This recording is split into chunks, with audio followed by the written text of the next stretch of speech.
CMR shopping mall ప్రపంచ స్థాయి shopping అనుభూతి ఇప్పుడు మన పార్వతీపురంలో డిసెంబర్ 5న గొప్ప ప్రారంభం.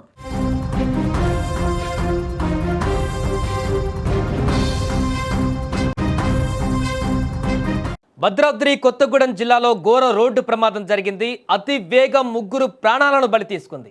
సత్తుపల్లిలో తెల్లవారుజామున ఈ ప్రమాదం చోటు చేసుకుంది. సత్తుపల్లి మండలం కిష్టారంలో వేగంగా దూసుకువచ్చిన ఓ కారు అదుపు తప్పి డివైడర్ను ఢీకొట్టింది. ఈ ప్రమాదంలో కారులో ప్రయాణిస్తున్న ముగ్గురు యువకులు మృతి చెందగా మరో ఇద్దరి పరిస్థితి విషమంగా ఉన్నట్లుగా తెలుస్తుంది. ఇక మృతులు చంద్రగోండు నుంచి సత్తుపల్లిలోని జరుగుతున్న ఒక శుభకార్యానికి వెళ్తుండగా ఈ యొక్క ఘటన చోటు చేసుకుంది.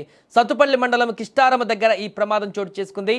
సత్తుపల్లి పట్టణం కొమ్మేపల్లి కాలనీకి చెందిన సిద్దేశి జాయ్, చంద్రగొండకు చెందినటువంటి మర్సకట్ల శశి షాదిక్లుగా గుర్తించారు. వారందరినీ కూడా ఈ యొక్క ఘటనలో తలారి అజయ్, ఇమ్రాన్ అనే యువకులకు కూడా తీవ్ర గాయాలయ్యాయి. క్షతగాత్రులను వెంటనే సత్తుపల్లి ఆసుపత్రికి తరలించారు. కారులో మొత్తము 5గురు ప్రయాణం చేస్తున్నట్టుగా పోలీసులు గుర్తించారు. అతివేగమే రోడ్డు ప్రమాదానికి దారి తీసిందని కూడా ప్రాథమికంగా అంచనాకు వచ్చారు. మృతదేహాలను పోస్టుమార్టం నిమిత్తం తరలించిన పోలీసులు కేసు నమోదు చేసుకొని విచారణ కొనసాగిస్తున్నారు. అయితే 5గురు కూడా మైనర్లు కావడంతో ఏమైనా మత్తు డ్రైవింగ్ ఏమైనా చేశారా, లేకుంటే మత్తులో వారు ఉన్నారా అనే కోణంలో కూడా పోలీసులు దర్యాప్తు చేస్తున్నారు. కానీ ప్రమాద తీవ్రత చూస్తే మాత్రం తీవ్ర భయాందోళన కలుగుతుంది. అంత దారుణమైనటువంటి స్థితిలో ఈ యొక్క ప్రమాదం జరిగింది.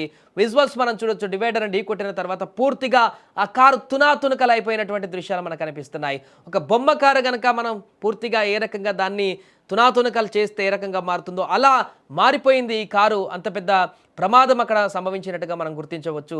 ఎంత స్పీడ్తో ఉంటే, ఎంత స్పీడ్గా వచ్చి ఆ డివైడర్ని ఢీకొంటే ఇంత దారుణంగా ఆ యొక్క కారు పూర్తిగా తునాతునకలయ్యేటువంటి మొత్తం ఆల్మోస్ట్ సగానికంటే ఎక్కువ కూడా ఆ కారు మొత్తం కూడా పగిలిపోయింది. అంత దారుణమైనటువంటి స్థితిలో ఆ కండిషన్ కనపడుతుంది. కాబట్టి ఇక్కడ మృతుల సంఖ్య పెరిగిందని చెప్పుకోవచ్చు. ఏదేమైనా కూడా ఉదయమే ఇంత దారుణమైనటువంటి ప్రమాదాన్ని చూసినటువంటి తోటి ప్రయాణికులు, ఆ రోడ్డు మీద వెళ్తున్నటువంటి ప్రయాణికులు ఒక్కసారిగా భయాందోళనకు గురయ్యారు.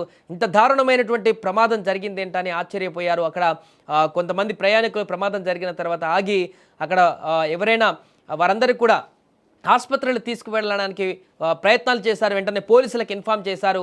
ప్రమాదం ఎలా జరిగిందనేటువంటి దానికి సంబంధించి కూడా కొంత ఆరా తీసినటువంటి పరిస్థితి నెలకొంది. ఏదేమైనా కూడా ప్రస్తుతం ఈ ప్రమాదానికి సంబంధించినటువంటి దృశ్యాలు, ఫోటోలు సోషల్ మీడియాలో వైరల్గా మారాయి. ఇంత దారుణమైనటువంటి ప్రమాదం ఈ మధ్యకాలంలో అంటే ప్రమాదాలు జరిగాయి, కానీ మొత్తం కారు కూడా తునాతునకలు అయిపోయేటువంటి విధంగా ఇంత హెవీగా ప్రమాదం జరగడం మాత్రం ఈ మధ్యలో ఎక్కడ కూడా చూడలేదు. సో ఈ ప్రమాదంలో మృత్యువాత పడినటువంటి వారి కుటుంబాలకు కూడా సానుభూతి తెలియజేస్తున్నారు అక్కడటువంటి వారందరూ కూడా. ఏదేమైనా కూడా వరుస ప్రమాద ఘటనలు అయితే రోడ్డు మీద ప్రయాణం చేస్తున్నటువంటి ప్రయాణికులకైతే తీవ్ర భయాందోళనలు కలిగిస్తున్నాయి.